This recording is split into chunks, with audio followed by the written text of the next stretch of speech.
Baik, terima kasih untuk Pak Ipo selaku penasihat kita untuk masukan-masukannya. Jadi udah jelas ya. Jadi keterlibatan SAB, IMKB, dan investor lokal itu bukan ingin menguasai itu, tapi justru memulai unit usaha untuk pendukung cita-cita yang besar. Kalau kita tidak kuliah ke Untan, bagaimana kita disebut sarjana di Bengkayang kan?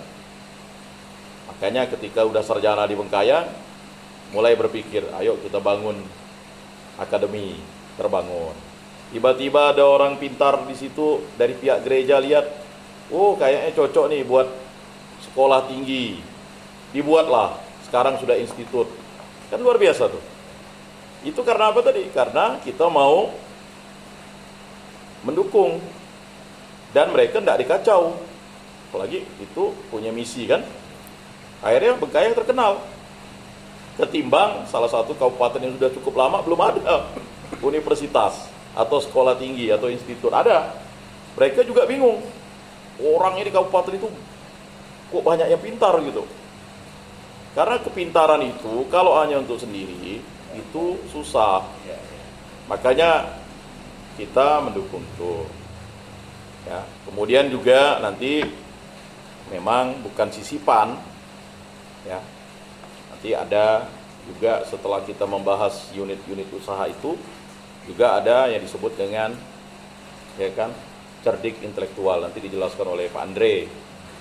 Tadi sudah dijelaskan kan, dan salah satu yang sudah bersedia untuk melanjutkan itu Rodi ya. Dan memang sudah saya cari literatur S2 termurah itu udah ada.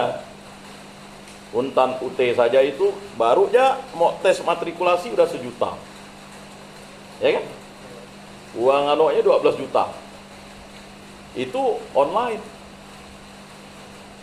Nah, makanya mumpung ini biaya murah, nah itu nanti akan dijelaskan. Baik, kita kembali ke Pasca, mungkin dari Pak Andre selaku Dewan Pengawas SAB ada memberikan masukan, silakan Pak.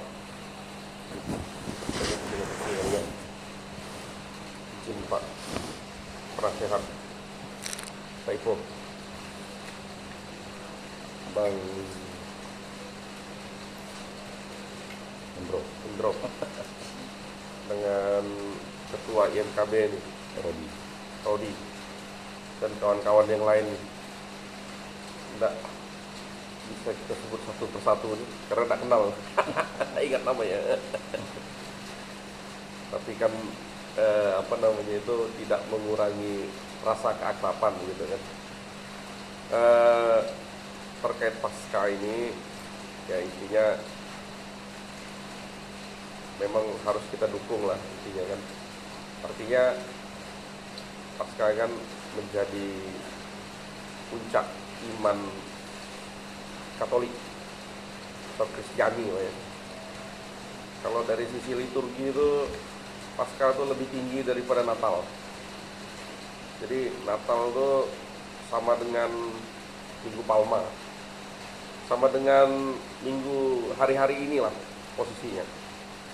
Jadi kalau dalam liturgi itu mulai dari Kamis Putih, Jumat Agung, Sabtu Suci, plus puncaknya di Paskah itu di atas Natal. Jadi memang harus kita rayakan lah dengan penuh sukacita karena kita sudah diselamatkan oleh Yesus Kristus. Nah, ini juga kan memang kegiatan rohani ya, kita mulai secara kekristenan dulu. Nah, memang kita juga tidak menutup diri di SAB ini. Saya pikir untuk saudara-saudara kita yang berbeda dengan kita, mungkin orang Islam atau Konghucu gitu kan, atau Buddha, tapi kan kita sudah memulainya. Jadi kan kita intinya inklusif, jadi terbuka untuk siapa saja begitu kan. Nah kemudian terkait pasca ini ya memang pastilah kegiatan itu memerlukan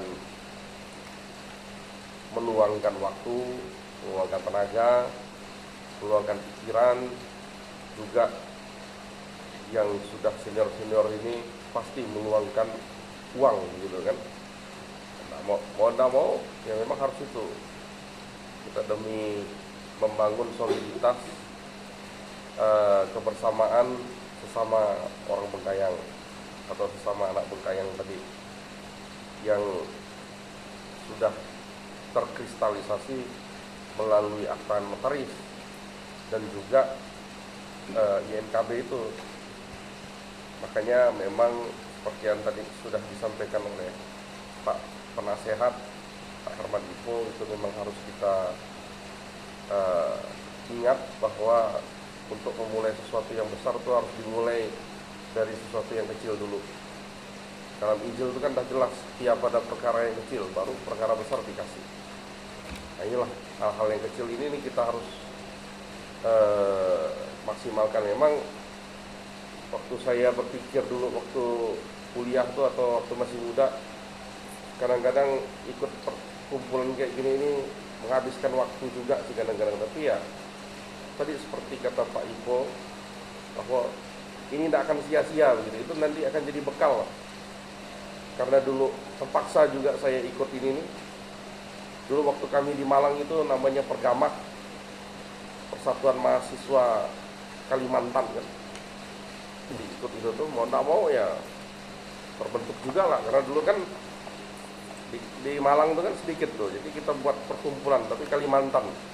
Yang isinya tuh ya orang Dayak semua lah. Dan Katolik deh kan.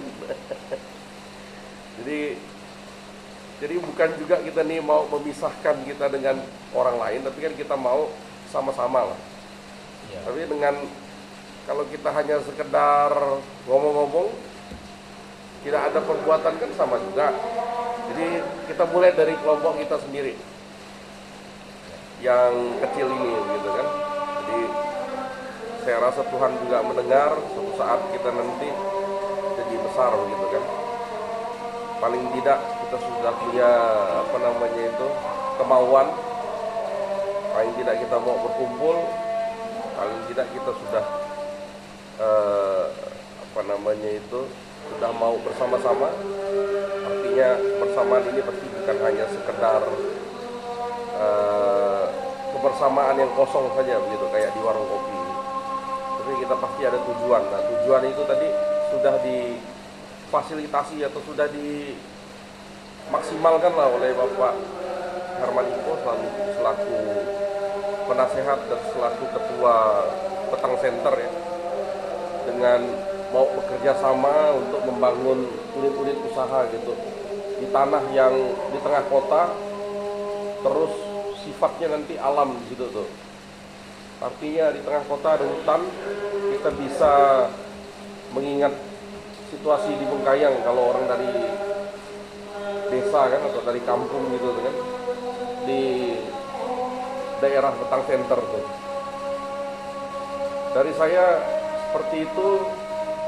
Selanjutnya ya terkait tadi disinggung mengenai apa saja hal yang harus kita persiapkan terkait kecerdikan tadi itu.